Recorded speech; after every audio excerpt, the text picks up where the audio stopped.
I'm curious, how did you recruit people into the lifestyle and therefore into the business? And how did you identify, like, hey, I think this guy's an earner and he should be in our world? Like, because I'm constantly, interviewing leaders and managers for my business, and I'm just kind of curious how you guys recruited and how did you train somebody? Like, I just think that's fascinating. Well, let's put it this way. You could separate mobsters into two categories. They're either racketeers, which are the guys that earn the money. Yep. Or they're gangsters, which are the guys that do the grunt work on the street. Both important, but no organization can exist without money, including the mob. In the Colombo family, back during my era, we had 115 made guys that actually took the oath. Yep. Now, out of that 115, 20 of us were earners. The other 95 were trying to make a living. Who's got a little numbers racket, who may be trying to put a gambling game together, who's got a no-show job with the union. And most of the time, if there was any hard work to be done, when I say work, unfortunately, I don't want to be offensive, but that can mean to hurt somebody. You didn't want to jeopardize the guys that were bringing the money in.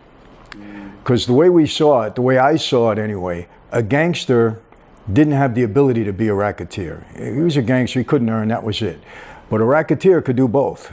He could be a good earner and also do the heavy work.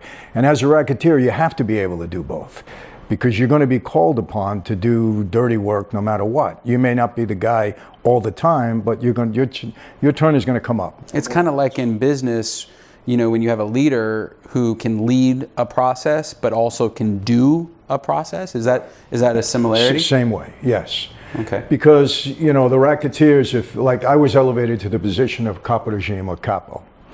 And if you're a capo, you're telling one of your guys you have to do this, they need to know that you're capable of doing it too. Or they're not going to hold you in high regard. So you got to get in the trenches with them at least once, twice, 3 times, whatever it takes. Because they have to have faith in you, or they have to know that, hey, he's not telling me to do anything that he can't do. Right. That's important. But, again, it was separated into those. Now once you were a racketeer, it was your ability, to earn. I was fortunate. I knew how to use the life to benefit me in business. And if you have that mindset and that know-how, you could be very, very successful, because we don't play by the same rules. Right. We make our own rules up, and we have the aura of the mob behind us. So that in itself puts people on notice that, hey, I better do this or there could be a problem.